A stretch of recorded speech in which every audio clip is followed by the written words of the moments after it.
அஸ்ஸலாமு அலைக்கும் வரஹ்மத்துல்லாஹி வபரகாத்துஹு. பிஸ்மில்லாஹிர் ரஹ்மானிர் ரஹீம். நேரிய வழி என்ற இந்த நிகழ்ச்சியின் மூலமாக நாம் சந்தித்துக் கொள்கின்றோம்.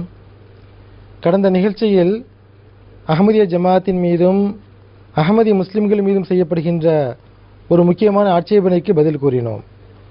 அதாவது அஹ்மதி முஸ்லிம்களாகிய நாங்கள் ஹஜ்ரத் நபிகள் நாயகம் ஸல்லல்லாஹு அலைஹி வஸல்லம் அவர்களை காத்தபுன் நபியினாக ஏற்றுக்கொள்வதில்லை என்று கூறப்படுகின்ற பொய்யான அவதூறுக்கு நாங்கள் பதில் கூறினோம். இது முழுக்க முழுக்க பொய்யாகும். திருக்குரானில் அல்லாஹ் ஹஜ்ரத் நபிகள் நாயகம் ஸல்லல்லாஹு அலைஹி வஸல்லம் அவர்களை காத்தபுன் நபியின் என்று கூறும்போது நாங்கள் எவ்வாறு அதை மறுப்பது? ஒருபோதும் மறுக்க முடியாது. திருக்குரானில் ஹஜ்ரத் நபிகள் நாயகம் ஸல்லல்லாஹு அலைஹி வஸல்லம் அவர்களை பற்றி அல்லாஹ் என்னவெல்லாம் கூறியிருக்கின்றானோ அந்த அனைத்து பண்புகளின் மீது நாங்கள் ஈமான் கொள்கின்றோம். அதே போன்று ஹதீஸுகளில் ரசூலுல்லாஹி கரீம் ஸல்லல்லாஹு அலைஹி வஸல்லம் அவர்கள் தம்மை பற்றி என்னவெல்லாம் கூறியிருக்கிறார்களோ அந்த அனைத்து விஷயங்களின் மீது நாங்கள் நம்பிக்கை கொள்கின்றோம். என்னுடன் இந்த நிகழ்ச்சியில் பதில் கூறுவதற்காகவும் விளக்கம் கூறுவதற்காகவும் மௌலவி ஓஎம் முஸம்மில் அஹ்மத் சார் அவர்கள் இருக்கிறார்கள்.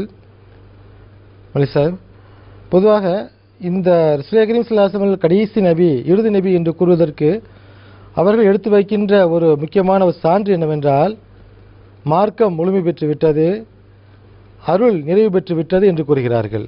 அல்யௌம அக்மல்து லக்கும் தீனக்கும் என்ற ஆயத்தை எடுத்து வைத்து இந்த ஆயத்தின் அடிப்படையில் மார்க்கம் முழுமை பெற்று விட்டது, இந்நபியுடைய தேவை கிடையாது, அருள் முழுமை பெற்று விட்டது, அருள் நிறைவு பெற்று விட்டது, இனி ஒரு நபியுடைய தேவை கிடையாது, ரசூலுல்லாஹி கரீம் ஸல்லல்லாஹு அலைஹி வஸல்லம் கடைசி நபி, காத்தமுன் நபி என்பதற்கு தான் விளக்கம் என்று கூறுகிறார்கள்.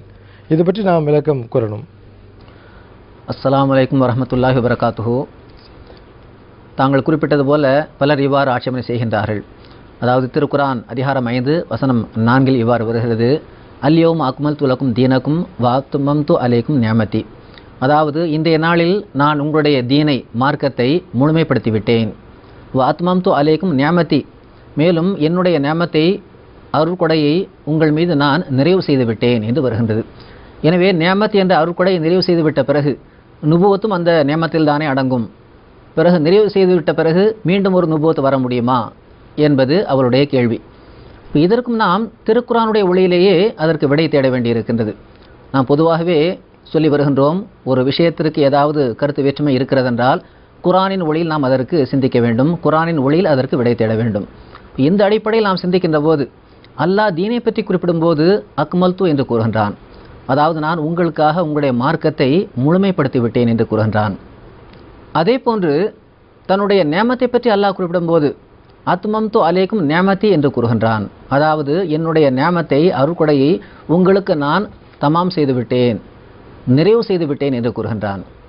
அப்போ திருக்குரானுடைய ஒவ்வொரு சொல்லினுடைய வித்தியாசத்திலும் நிச்சயமாக ஆழமான ஞானம், கருத்து இருக்கின்றது. தீனை முழுமைப்படுத்தி விட்டேன் என்று சொன்ன அதே அல்லாஹ் நியமத்தை பற்றி சொல்லும்போது, அருள்கொடையை பற்றி சொல்லும்போது நிறைவு செய்தேன் என்று ஏன் சொன்னான்?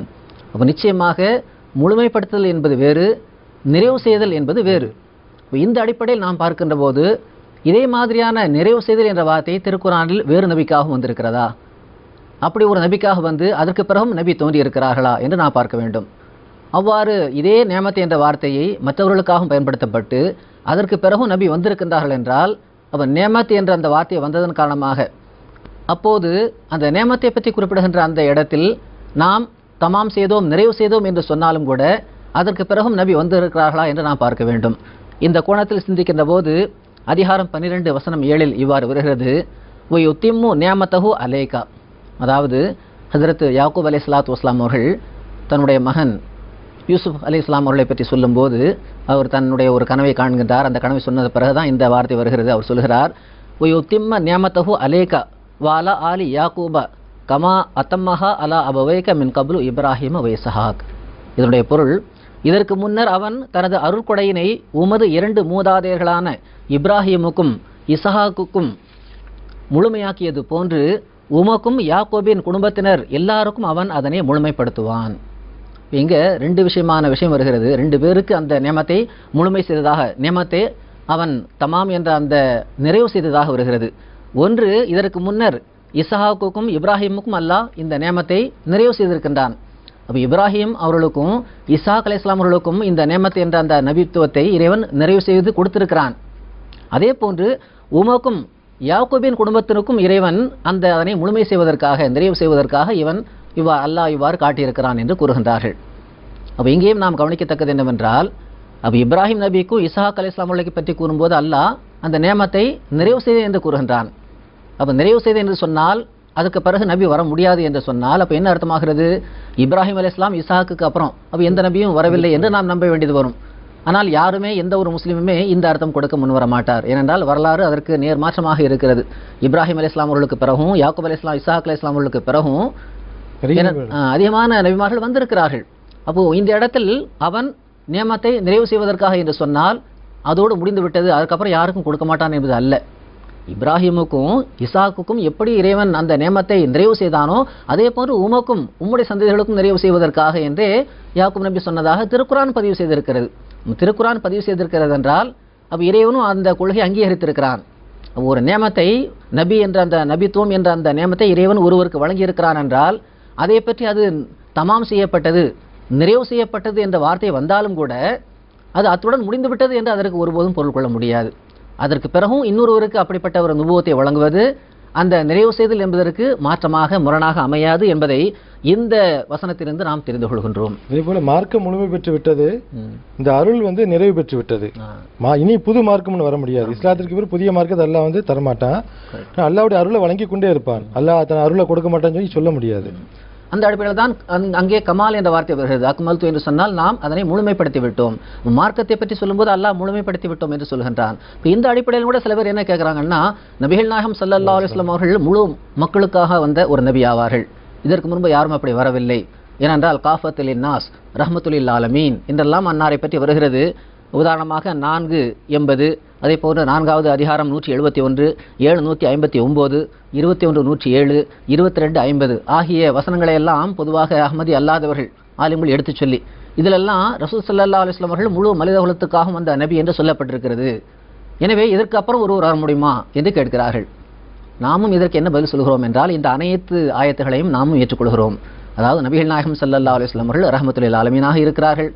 முழு உலக மக்களுக்காகவும் அவர்கள் அனுப்பப்பட்டார்கள்.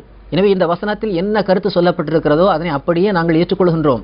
ஆனால் நாம் கேட்கின்ற கேள்வி என்னவென்றால், இந்த வசனத்தில் எங்கேயுமே கடைசி நபி என்பதற்கான கருத்து கொள்வதற்கு இடமே இல்லை.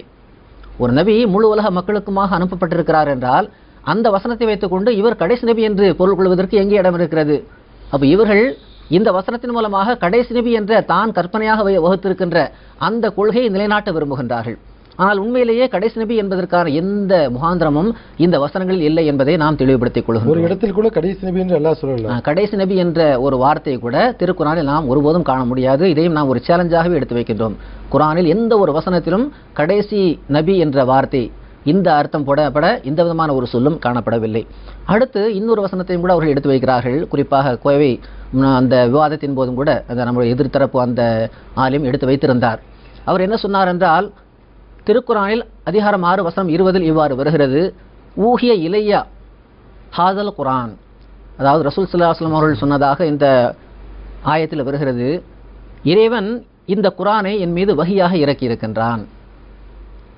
இந்த குரானை இறைவன் என் மீது வஹியாக இறக்கி இருக்கின்றான் ரசூல் ஸல்லல்லாஹு அலைஹி வஸல்லம் அவர்கள் சொன்னதாக வருகிறது. எதற்காக? அடுத்து அந்த வசனத்தின் தொடர் வருகிறது, லியுன்சிரக்கும் பிஹி வமம் பலகா. எதற்கென்றால் இந்த குரானை வஹியாக இறைவன் ஏன் எனக்கு இறக்கி இருக்கிறான் என்றால், இதன் மூலமாக, அதாவது இந்த குரானின் மூலமாக நான் மக்களுக்கு எச்சரிக்கை செய்வதற்காக. அது மட்டுமல்லாமல் வமம் பலகா என்ற வார்த்தையும் இறைவன் பயன்படுத்தி இருக்கிறான். வமம் பலகா என்று சொன்னால் இந்த குரான் யார் யாருக்கெல்லாம் சென்றுமோ, இந்த குரான் யார் யாருக்கெல்லாம் சென்று சேருமோ அவர்கள் அனைவருக்கும் நான் தான் எச்சரிக்கை செய்ய வேண்டும் என்பதற்காக இந்த குரானை இறக்கி இருக்கிறான் என்று சொல்லி அவர் சொந்தமாக ஒரு கருத்தையும் சொல்லியிருந்தார். இதில் அல்லாஹ் 2 தாழ்பாலை போட்டு விட்டான். ஒன்று லியுன்சிரக்கும் பிஹி, நான் தான் எச்சரிப்பேன், மேலும் இந்த குரானை கொண்டு நான் எச்சரிப்பேன். மூன்றாவது, இந்த குரான் எங்கெல்லாம் செல்லுமோ, ஆக மறுமை நாள் வரை இந்த குரான் மக்களிடம் சென்று கொண்டே இருக்கும். மறுமை நாள் வரை நான் தான் எச்சரிப்பேன். பொதுவாக யாருமே வர முடியாது என்ற ஒரு கொள்கை விட இந்த கடைசி என்ற கொள்கையை நிலைநாட்டுவதற்காக இந்த 6வது அதிகாரம் 20வது வசனத்தை எடுத்துரைத்தார். நாமும் கேட்கின்றோம், ரசூல் ஸல்லல்லாஹு அலைஹி வஸல்லம் அவர்களை பற்றி லியுன்சிரக்கும் பிஹி என்று அல்லாஹ் குறிப்பிட்டிருக்கிறான் என்றால் இந்த வசனத்தை நாங்களும் ஏற்றுக்கொள்கிறோம். அப்போ இந்த குரானை கொண்டு நான் இன்சார் செய்வதற்காக, எச்சரிக்கை செய்வதற்காக நான் அனுப்பப்பட்டிருக்கின்றேன் என்று சொன்னால் நபிகள் நாயகம் ஸல்லல்லாஹு அலைஹி வஸல்லம் அவர்கள் மட்டும்தான் எச்சரிக்கை செய்ய வேண்டும். அப்போ அந்த குரானை பற்றி எந்த விதமான அறிவும் இல்லாத, ஞானமும் இல்லாத ஈசா அலைஹிஸ்ஸலாத்து வஸ்ஸலாம் அவர்கள் எச்சரிக்கை செய்ய முடியாது என்ற ஒரு கொள்கைக்கும் நாம் வர வேண்டி வரும். அடுத்து வமம் பலகா என்று சொன்னால் இந்த குரான் யார் யாருக்கெல்லாம் சென்றுகிறதோ, சென்று சேருகிறதோ, அதாவது கியாமத் நாள் வரை இந்த நான் தான் எச்சரிப்பேன் என்று சொல்கிறார்கள் என்றால், நபிகள் நாயகம் ஸல்லல்லாஹு அலைஹி வஸல்லம் அவர்களை தவிர கியாமத் நாள் வரை யாருமே எச்சரிக்கை செய்வதற்காக வர முடியாது என்ற முடிவுக்கு நாம் வர வேண்டி வரும்.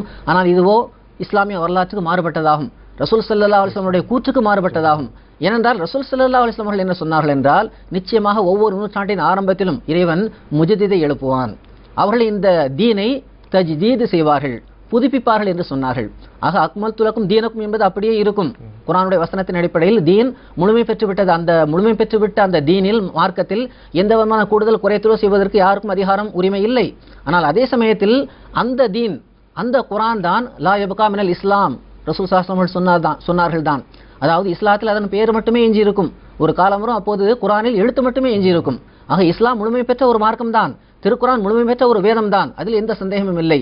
ஆனால் அதே சமயத்தில் ரசூல் ஸல்லல்லாஹு அலைஹி வஸல்லம் அவர்கள் தான், எந்த ரசூல் ஸல்லல்லாஹு அலைஹி வஸல்லம் அவர்களுக்கு இந்த ஆலிம்களை விட அதிகமான ஞானம் இருக்கிறதோ, அதாவது இந்த குர்ஆன் முழு உலகத்துக்குமாக வந்த குர்ஆன், இது முழுமையான வேத நூல், அதே போன்று இஸ்லாம் முழுமையான மார்க்கம் என்ற ஒரு ஞானம் இருக்கிறதோ, அந்த ரசூல் ஸல்லல்லாஹு அலைஹி வஸல்லம் அவர்கள் தான் சொல்கிறார்கள், ஒரு காலம் வரும் அப்போது இதே இஸ்லாம் அது முழுமையான மார்க்கமாக இருந்த போதிலும் கூட அது பேரளவில் இருக்கும். இதே குர்ஆன் தான் அது முழு உலக மக்களுக்காகவும் ஒரு வேத நெறியாக இருக்கின்ற, வேத நெறி நூலாக இருக்கின்ற அதே சமயத்தில் மக்கள் அதனை கைவிட்டு விடுவார்கள், ஒரு எழுத்தளவில் தான் அது எஞ்சி இருக்கும் என்று சொன்னார்கள். அப்போ இப்படிப்பட்ட நேரத்தில் நிச்சயமாக அந்த முஜதித்மார்கள் வந்துதான் ஒவ்வொரு நூற்றாண்டின் ஆரம்பத்திலும் கண்டிப்பாக அதனை தஜ்தீத் செய்திருக்கிறார்கள். அதாவது அந்த மார்க்கத்தை அவர்கள் நிலைநாட்டி இருக்கிறார்கள், இந்த குர்ஆனுடைய அசல் ஞானத்தை அவர்கள் மக்களுக்கு முன்னால் எடுத்துச் சொல்லி இருக்கிறார்கள். இவ்வாறு வழி வழியாக 13 நூற்றாண்டுகள் பல முஜதித்மார்கள் தோன்றியிருக்கிறார்கள். இந்த அடிப்படையில் தான் ஹஜ்ரத் மிர்சா குலாம் அஹ்மத் அலைஹிஸ்ஸலாத்து வஸ்ஸலாம் அவர்களும் வந்திருக்கின்றார்கள் என்றால் இந்த உம்மத்திலிருந்து தோன்றியிருக்கிறார்கள். எனவே நீங்கள் சொல்வது போல நான் தான் எச்சரிப்பேன் என்று சொன்னால், ஒன்று ரசூல் ஸல்லல்லாஹு அலைஹி வஸல்லம் அவர்கள் இருக்க வேண்டும், அல்லது அன்னாரை பின்பற்றிய அந்த முஜதித்மார்கள் இருந்தார்கள், அன்னாருக்கு பிறகு ஹலீஃபாக்கள் இருந்தார்கள், அதற்கு பிறகு நபிகள் நாயகம் ஸல்லல்லாஹு அலைஹி வஸல்லம் அவர்களை பின்பற்றிய அன்னாருடைய உம்மத்தை சார்ந்த ஒருவர் தான் இந்த லியுன்ஸிரகும் பிஹி, இந்த குர்ஆனின் மூலமாக நான் எச்சரிப்பேன் என்ற அந்த வசனத்துக்கு பொருந்தக்கூடியவராக இருக்க முடியுமே தவிர, இந்த குர்ஆனை பற்றி எதுவுமே தெரியாத ஈசா அலைஹிஸ்ஸலாத்து வஸ்ஸலாம் அவர்கள் லியுன்ஸிரகும் பிஹி என்பதில் அடங்க முடியாது. அதாவது இந்த குர்ஆனை கொண்டு நான் எச்சரிப்பேன் என்று சொல்லவே முடியாது. அதே போல இந்த தீன் முழுமை பெற்று விட்டது, மார்க்கம் நிறைவு பெற்று விட்டது சொல்லும்போது ரசூல்லா வர முடியாது என்று, இனி ரசூலுல்லாஹ்க்கு பிறகு புது நபி வர முடியாதுன்னு சொல்றாங்க. நம்மளே அது கேள்வி கேட்குறோம், ரசூலுல்லாஹ்க்கு பிறகு நபி வர முடியாதுன்னா அப்புறம் ஈசா இப்னு மரியம் எப்படி வருவாரு? அப்போ என்ன சொல்றாங்கன்னா, ஈசா இப்னு மரியம் வரும்போது நபியாக வர மாட்டாரு. அப்போ அதுக்கு குர்ஆன்ல சான்று கிடையாது, ஹதீஸ்ல சான்று கிடையாது. அப்போ ஒரு சாதாரண ஆள் வந்து வேலை செய்ய முடியும்னா, கியாமத்துக்கு ஜஸ்ட் முன்னால் வந்து ஒரு சாதாரண ஆள், நபி வர வேண்டிய தேவை கிடையாதுன்னா சாதாரண ஆள் வந்து இந்த வேலையை முடிக்கலாம்னா அப்புறம் ஈசா இப்னு மரியத்துக்கு ஏன் வெயிட் பண்ணணும்? இந்த உம்மத்தை எத்தனையோ சாதாரண ஆள் பிறக்கிறாங்க, லட்சக்கணக்கான கோடிக்கணக்கான மக்கள் பிறந்து இறந்து போகிறாங்க, அதில் ஒரு ஆள் இந்த வேலையை செய்யலாமே. ஆனால் மக்கள் ஈசா இப்னு மரியத்துக்கு மட்டும்தான் வெயிட் பண்ணுறாங்க. அந்த ஈசா இப்னு மரியம் என்பது அல்லாஹ்வுடைய நபி தான், அல்லாஹ்வுடைய ரசூல் தான். ஆக நபியுடைய தேவை தான் இருக்குது, அதாவது நபி அல்லாஹ் அனுப்புகிறான். ஆக நபிக்கு பிறகு நபி வர முடியாதுன்னா பிறகு சாதாரண மனுஷன் வந்து வேலையை செஞ்சுட்டு போகலாமா, தஜ்ஜாலை கொண்டுட்டு போகலாமா, சிலுவை முறிக்கிறது, பன்றியை கொள்ளுது, இது சாதாரண மனுஷனால் செய்ய முடியும்னா பின்ன ஈசா இப்னு மரியமுடைய தேவையே கிடையாது. அது மட்டும் இல்லாமல் தாங்கள் சொன்னது போல அந்த வரக்கூடியவரை பற்றி ஈசா இப்னு மரியம் யார் இந்த உம்மத்திலிருந்து மின்கும் என்று ரசூல் ஸல்லல்லாஹு அலைஹி வஸல்லம் சொன்னார்களோ, புகாரிலும் ஹதீஸிலும் இடம்பெற்றிருக்கிறதோ, அவர் மின்கும் உங்களிலிருந்து தோன்றுவார் என்று வருகிறது. அது மட்டுமல்லாமல் சஹீஹ் முஸ்லிமில் 5629வது ஹதீஸாக தமிழ் மொழியாக்கத்தில் பதிவு செய்யப்பட்டிருக்கிறது. 5629வது ஹதீஸாக அதில் நபியுல்லா ஈசா என்றே வருகிறது. அதாவது அல்லாஹ்வின் நபியாகிய ஈசா அவர் முற்றுகையிடப்படுவார், அல்லாஹ்வின் நபியாகிய ஈசா, அல்லாஹ்வின் நபியாகிய ஈசா என்று ஒரு முறை அல்ல 4 முறை ஹஜ்ரத் நபிகள் நாயகம் ஸல்லல்லாஹு அலைஹி வஸல்லம் அவர்கள் சொன்னதாக வருகிறது. ஆக எவருக்கு ரசூல் ஸல்லல்லாஹு அலைஹி வஸல்லம் அவர்கள் நபியுல்லா என்ற பட்டத்தை கொடுத்திருக்கிறார்களோ அப்படிப்பட்டவரை பற்றி இந்த ஹதீஸ்லாம் எடுத்து வைக்கும்போது தமிழகத்தில் கூட மக்கள்லாம் என்ன சொல்றாங்கன்னா, பெரிய ஆலிம் என்று தன்னை கூறிக்கொள்பவர்கள் இந்த நபியுல்லா என்ற இந்த ஹதீஸை மறுக்கவும் இல்லை, இந்த ஹதீஸில் பலவீனமானது என்றெல்லாம் சொல்லி இவர்கள் பொதுவாக தட்டி கழிப்பார்கள். அப்படியும் கழிக்க முடியவில்லை இவர்களால். சரியான ஹதீஸ் தான், சஹீஹானது தான் என்று நம்பி இதற்கு புதிய விளக்கம் சொல்ல ஆரம்பித்து விட்டார்கள். என்ன சொல்கிறார்கள் என்றால், நபியுல்லா என்று சொன்னது உண்மைதான், ஆனால் முன்னாள் நபி, எப்படி ஒரு பழைய ஒரு கலெக்டர் வருகிறார் என்றால் அவர் முன்னாள் கலெக்டர் என்று சொல்லுவோமோ அதே மாதிரி இவரையும் கூட முன்னாள் நபி என்று சொல்லிக் கொள்ளலாம் என்று இவர்களாகவே ஒரு சுய விளக்கம், முன்னாள் என்ற வார்த்தை இவர்களை இணைத்துக் கொள்கிறார்கள். இதுதான் இடைச்சர்கள் என்பது. இப்படிப்பட்ட இடைச்சர்களை தான் இந்த கிறிஸ்தவர்களும் யூதர்களும் செய்தார்கள். அந்த மாதிரி நீங்கள் இடைச்சர்களை சேர்க்காதீர்கள் என்று நம்ம முஸ்லீம் சமுதாயத்துக்கு அதன் மூலமாக ஒரு படிப்பினையும் அல்லாஹ் வழங்கி இருக்கிறான். ஆக இந்த மாதிரி இவர் முன்னாள் நபி என்று இவர் சொல்கிறாரே, இதே மாதிரி தான் அந்த மற்றவர்களும் கூட ஜமாத்தே இஸ்லாமிலும் கூட அவர் ரிட்டையர்ட் நபி என்று எழுதி வைத்திருக்கிறார்.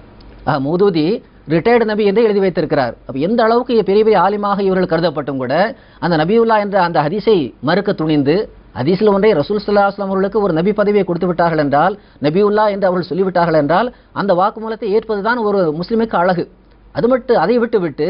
அதை விடுத்து இவர்களாகவே ஒரு சுய விளக்கம் தந்து விடுகிறார்கள். மௌதூதி போன்ற ஜமாத்தே இஸ்லாமினுடைய பெரிய தலைவர் என்று கருதப்படுகிறார், பெரிய அறிஞர் என்று கருதப்படுகிறார். அவர் சொல்லியிருக்கிறார், இவர் ரிட்டையர்டு நபியாக வருவார்.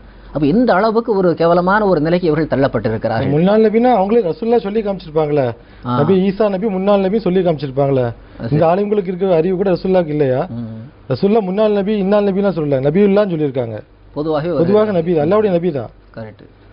இந்த அடிப்படையில் நாம் சிந்திக்கின்ற போது இவர்கள் சொல்லுகின்ற அந்த அத்தனை விஷயங்களும் தவறானது என்பதை நாம் மிக தெளிவான முறையில் தெரிந்து கொள்ள முடிகின்றது. பொதுவாக குர்ஆனை நான் பார்க்கும்போது எல்லா நபிமார்களுமே பொய்ப்படுத்தப்பட்டிருக்காங்க. எல்லா நபிமார்களுமே ஏளனத்திற்கு உள்ளாயிருக்காங்க. எந்த நபியும் மக்கள் விட்டு வைக்கல. எந்த அளவுனா சூரா யாசீன் அல்லாஹ் சொல்றான், யா ஹஸ்ரத்தன் அலல் இபாத் மா யஅதீஹிம் மிர் ரசூலின் இல்லா கானு பிஹி யஸ்தஹ்ஸிபூன்.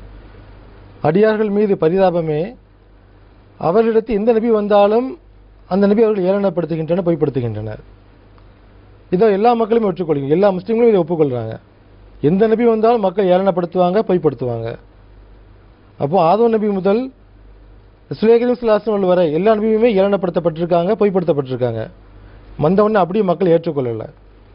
அப்போ இதுக்கு என்ன காரணம் இருக்கணும்? நபி பொய்ப்படுத்தப்படுறாரு, ஏளனத்துக்குள்ளாக்கப்படுறான்னா அதற்கு ஒரு உரிய காரணம் இருக்கணும். அந்த காரணத்தை குர்ஆன் கண்டிப்பாக சொல்லியிருக்கணும். ஏளனப்படுத்தப்படுறாங்கன்னு சொல்லி குர்ஆன் சொல்லிட்டு காரணத்தை சொல்லாமல் குர்ஆன் போகாது. ஒரு பிரச்சனைனா தீர்வையும் குர்ஆன் சொல்லும். நபிமார்கள் பொய்ப்படுத்தப்படுவதற்கு என்ன காரணம்? குர்ஆன் இதுக்கு என்ன சொல்லுது? பொதுவாக ஒரு நபி சமுதாயத்திற்கு அனுப்பப்படுகின்றார் என்றால் அவரை மக்கள் பொய்ப்படுத்துவதற்கு முக்கிய காரணமாக திருக்குர்ஆனிலிருந்து நாம் தெரிய வருவது, ஒன்று, அவர்கள் அதற்கு முன் வந்த நபியை, தம்மிடம் வந்த அந்த நபியை கடைசி நபி என்று தவறான முறையில் பொருள் கொண்டிருக்கிறார்கள். இப்போ இந்த கடைசி நபி கொள்கை என்பது இன்னும் முஸ்லிமிடம் தோன்றிய கொள்கை மட்டுமல்ல. இப்போதைய முஸ்லிமிடம் எவ்வாறு ஒரு கடைசி நபி கொள்கை தவறான முறையில் உட்புகுந்து விட்டதோ, நபிகள் நாயகம் ஸல்லல்லாஹு அலைஹி வஸல்லம் அவர்கள் அப்படி சொல்லவில்லை, சஹாபாக்கள் அப்படி நம்பியதில்லை, மார்க்க பெரியார்கள் அப்படி நம்பியதில்லை. நேர் மாற்றமான முறையில் அவர்கள் பொருள் கொடுத்திருக்கிறார்கள். என்னென்ன பொருள் என்பதை பற்றி நாம் சற்று ஆய்வு செய்யும்போது அதை பற்றி மிகவும் தெளிவாக தெரிந்து கொள்ள முடியும். எப்படி இருந்த போதிலும் கடைசி நபி என்ற ஒரு பொருளை எந்த ஒரு சஹாபியும் கொடுக்கவில்லை, எந்த ஒரு மார்க்க பெரியார்களும் அந்த அர்த்தத்தை கொடுக்கவில்லை. ஆனாலும் கூட இந்த முஸ்லிம் மக்களிடமும் அப்படி வந்துவிட்டது. இதற்கு என்ன காரணம் என்று நாம் ஆய்வு செய்கின்ற போது எல்லா சமுதாயத்திடமும் இந்த கடைசி நபி கொள்கை இருந்திருக்கிறது. அதற்கு காரணம் அவரிடம் வந்த அந்த நபியை அவர் கடைசி நபி என்று நம்பியதுதான் காரணமாகும். உதாரணமாக சொல்லப்போனால் அதிகாரம் 40 வசனம் 35 அல்லாஹ் கூறுகின்றான், யூசுப் நபி மிக தெளிவான சான்றோடு உங்களுக்கு வந்தார்.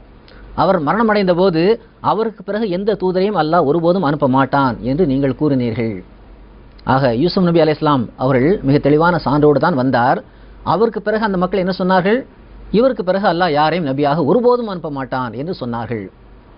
அப்போ இவ்வாறு யூசுப் நபி தான் கடைசி நபி, இதுக்கப்புறம் யாரும் வரமாட்டாங்கன்னு மக்கள் சொன்னார்கள் என்று அல்லாஹ் இதனை தெளிவுபடுத்தி குர்ஆனில் பதிவு செய்து வைத்திருக்கின்றான். நாம் ஏற்கனவே சொன்னது போல திருக்குர்ஆன் அல்லாஹ் ஒரு கருத்தை சொல்கிறான் என்றால் அதில் ஒரு முன்னறிவிப்பு முஸ்லிம்களுக்கு இருக்கிறது.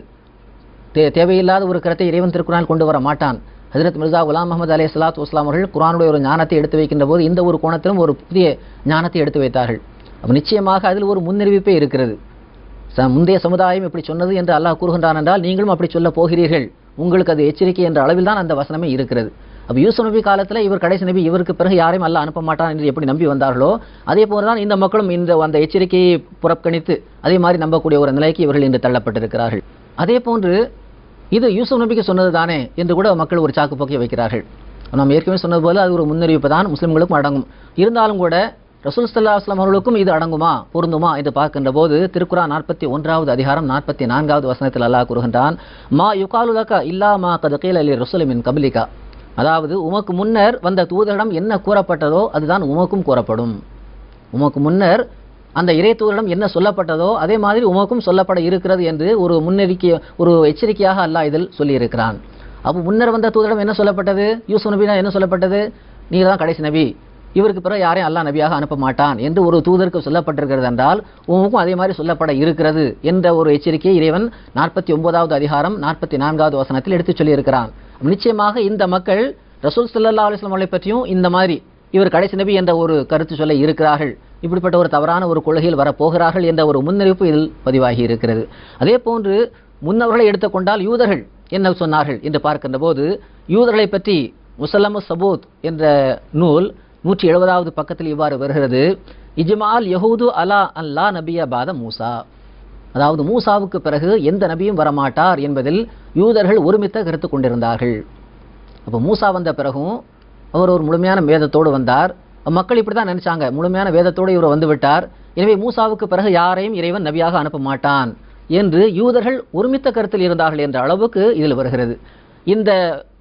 இதற்கு மேலும் விளக்க உரையாக இமாம் ராசி ரஹமத்துல்லாஹி அலைஹி அவர்கள் கூறுகின்றார்கள், அன்னஹுமா லா எஜிவு பாதஹுமா நபியுன், அதாவது தௌராத் இஞ்சில் இரு ஷரியத்துகளும் ஒருபோதும் ரத்து செய்யப்பட மாட்டாது, மேலும் இவ்விரண்டிற்கும் பிறகு எந்த நபியும் வரமாட்டார் என்று அந்த யூதர்கள் ஒருமித்த கருத்தில் இருந்தார்கள் என்று தப்சீரே கபீர் தொகுதி 4 பக்கம் 32 எகிப்து வெளியீட்டில் இது பதிவாகி இருக்கிறது. இமாம் ராசி ரஹமத்துல்லாஹி அலைஹி அவர்கள் சொன்ன கருத்து. ஆக அந்த மூசாவுக்கு பிறகும் யாரையும் அல்லாஹ் நபியாக அனுப்ப மாட்டான் என்றுதான் யூதர்களும் கருதி வந்தனர். இது காலாகாலமாக தன்னுடைய நபியின் மீது கொண்ட ஒரு பற்றின் காரணமாக அல்லது ஒரு கண்ணியத்தின் காரணமாக மக்கள் இவர் தவறான ஒரு கருத்தை கொண்டிருந்தார்கள். இது வழி வழியாக வருகின்ற ஒரு தவறான கருத்து தானே தவிர அதற்கு அந்த வேத நூல்களிலே சான்று இல்லை என்பதை கூட இமாம் ராசி ரஹமத்துல்லாஹி அலைஹி அவர்கள் உட்பட இதற்கான காரணம் என்ன என்பதை விளக்கி தந்திருக்கிறார்கள். அதேபோல ரசூலுல்லாஹ் கடைசி நபி சொல்றது எந்த சிறப்பும் கிடையாது. உதாரணமா முதல் நபி சொன்னா ஒரு கொஞ்சம் சிறப்பு இருக்கு, ஆதூர் நபி முதல் நபி சொன்னா கூட ஓரளவு கொஞ்சம் சிறப்பு இருக்கு. ஆனால் கடைசி நபி சொல்றது சிறப்பே கிடையாது. இப்போ அது இந்த நுபுவத் என்பது நபித்துவம் என்ற பதவி வந்து அருள் தான். அந்த அருள் வந்து மக்களுக்கு பலனளிக்கக்கூடிய அருள் தான், மக்களுக்கு வந்து அது கஷ்டத்தை கொடுக்கக்கூடிய அருள் கிடையாது.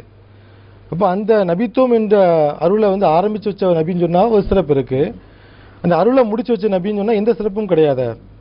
உதாரணமாக சந்திரனில் கால் வச்ச ஆள் வந்து நீல் ஆம்ஸ்டாங் சொல்லுவோம். முதலாக கால் வச்ச ஆள் அவருடைய பேர் நமக்கு ஞாபகம் இருக்குது. ஆனால் கடைசியாக இவர் தான் கால் வச்சான்னு சொன்னால் அதில் எந்த சிறப்பும் கிடையாது. என்ன சொல்லணும்னா மற்ற விஞ்ஞானிகள் தொட முடியாத இடத்த இவர் தொட்டு விட்டார் அப்படின்னு சொன்னால் அதில் ஒரு சிறப்பு இருக்குது. ஒரு ரசூல்லா பற்றி சொல்லும்போது ரசூல்லா கடைசி நபின்னு சொல்றதுல எந்த சிறப்புமே கிடையாது. முதல் நபிக்குள்ள சிறப்பு கூட கடைசி நபிக்கு சிறப்பே கிடையாது. ஆனால் காத்தம் நபிக்கு என்ன அர்த்தம்னா மற்ற நபிமார்கள் செல்ல முடியாத தொட முடியாத ஒரு உச்சத்தை அந்தஸ்தை தொட்டு விட்டார், இதுதான் அர்த்தம். அதுபோல் இந்த கடைசி நபி கொள்கை என்பது குரானில் இருக்குது. குரானில் யூசுப் நபி பற்றி கடைசி நபின்னு சொல்லி சொன்னதாக வந்து சொன்னீங்க. அப்போ கடைசி நபி கொள்கை என்பது ஏற்கனவே மக்கள் மத்தியில் இருந்திருக்கு, முந்தைய நபிமார்களை வந்து பின்பற்றக்கூடிய மக்கள்கிட்ட இருந்திருக்கு. தவறான கொள்கை. இந்த கொள்கையை பற்றி குரான் என்ன சொல்லுது? நான் ஏற்கனவே சொன்னது போல இந்த கடைசி நபின்னு பொதுவாக மக்கள் அந்தந்த நபிமார்கள் வந்தபோது இவர் தான் கடைசி நபி, இதுக்கப்புறம் கிடையாதுன்னு எப்படி மூசா இஸ்லாம் அவர்கள் காலத்தில் நம்பினாங்க, அதே மாதிரி யூசுப் நபி காலத்தில் நம்பினாங்க, இதெல்லாம் குரான் எடுத்து சொல்லி இருக்கிறது. அப்போ இதில் நமக்கு ஒரு படிப்பினை இருக்கிறது என்று நம்ம சொன்னோம்.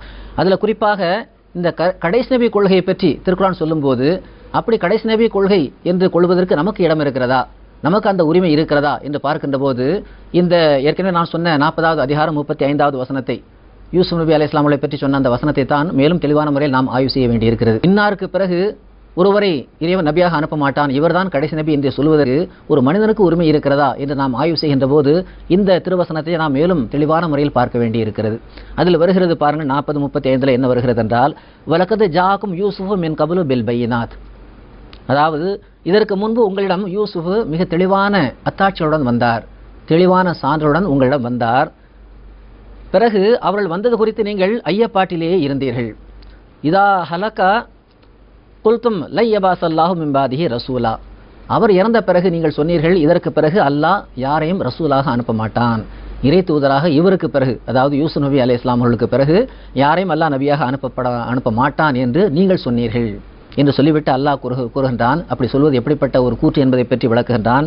கஸாலிகா யுலிலுல்லாஹு மன் ஹுவ முஸ்ரிஃபுன் முர்தாப், இவ்வாறே எவர் வரம்பு மீறி செயல்படுகின்றாரோ மேலும் ஐயம் கொள்கின்றாரோ அவரை இறைவன் வழிகேடர்கள் என்று தீர்மானிக்கின்றான்.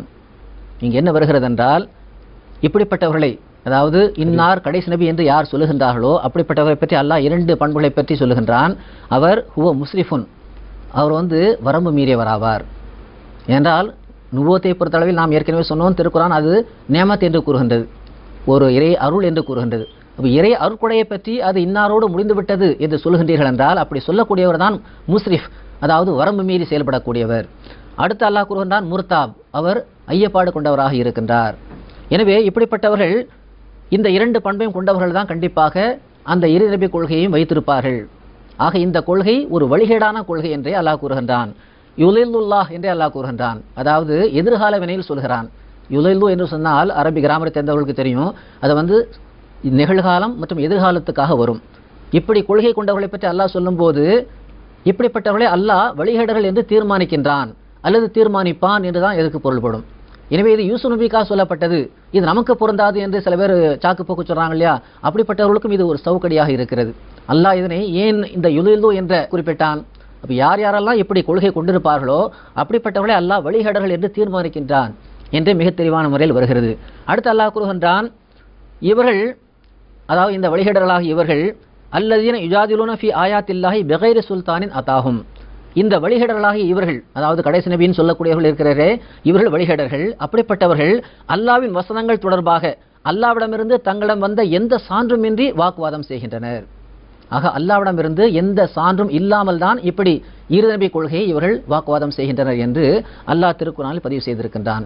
எனவே இறுதி நபி கொள்கை என்பது அல்லாஹ்விடமிருந்து வந்த எந்த சான்றின் அடிப்படையிலும் அல்ல என்பதை யூசுப் நபி காலத்திலேயே அல்லாஹ் நமக்கு சொல்லி இருக்கின்றான். அடுத்து அல்லாஹ் கூறுகின்றான், கஸாலிக யத்பஉல்லாஹு அலா குல்லி கல்பின் முத்தகப்பிரின் ஜப்பார், அதாவது இவ்வாறே ஆணவமும் கர்வமும் கொண்ட ஒவ்வொரு உள்ளத்திலும் அல்லாஹ் முத்திரையிடுகின்றான். ஆக இறுதி நபி கொள்கை, இன்னார் தான் கடைசி நபி, இவருக்கு பிறகு எந்த நபியும் வரமாட்டார் என்றெல்லாம் மக்கள் சொல்வார்கள் என்றால் அப்படிப்பட்டவர்களை பற்றி அல்லாஹ் கூறுகின்றான், அவர் ஆணவம் கொண்டவர் கர்வம் கொண்டவர் என்று அல்லாஹ் கூறுகின்றான். முத்தகப்பீர் ஜப்பார் என்ற 2 பண்பு பெயர்களாக சொல்லியிருக்கிறான். எனவே ஒருவரை பற்றி இவர் கடைசி நபி, இவருக்கு பிறகு அல்லாஹ் யாரையும் நபியாக அனுப்ப மாட்டான் என்று ஒருவர் சொன்னார் என்றால் நிச்சயமாக அவர் தக்கபூர் பிடித்தவர், ஆணவம் கொண்டவர், தற்பெருமை கொண்டவர் என்பதை அல்லாஹ் மிக தெளிவான முறையில் இதில் சுட்டி காட்டியிருக்கிறான். ஜஸாக்கல்லாஹ் மௌலவி சாஹிப். இன்றைய நிகழ்ச்சியில் கடைசி நபி கொள்கையை பற்றி நாம் சில விஷயங்களை பார்த்தோம்.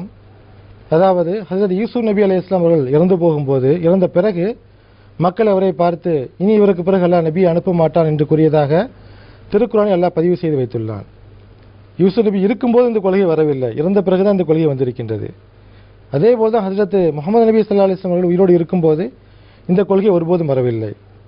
ரசூலுல்லாஹ் வஃபாத்தான பிறகு பல வருஷங்களுக்கு பிறகு ஹலீஃபாக்களுடைய காலத்திற்கு பிறகு மக்கள் வழிகட்ட பிறகுதான் இந்த கொள்கை வந்திருக்கின்றது. ஆக கடைசி நபி கொள்கை என்பது முன்னோரிடத்தில் இருந்திருக்கின்றது, அதே கொள்கை தான் முஸ்லீம்களிடத்தில் வந்திருக்கின்றது. இந்த கொள்கைக்கும் திருக்குர்ஆனுக்கும் எந்த சம்பந்தமும் கிடையாது. இனி வரக்கூடிய நிகழ்ச்சியில் இன்ஷா அல்லாஹ் இது பற்றி மேலும் பல விஷயங்களை நாம் பார்ப்போம். அஸ்ஸலாமு அலைக்கும் வரஹ்மத்துல்லாஹி வபரகாத்துஹு.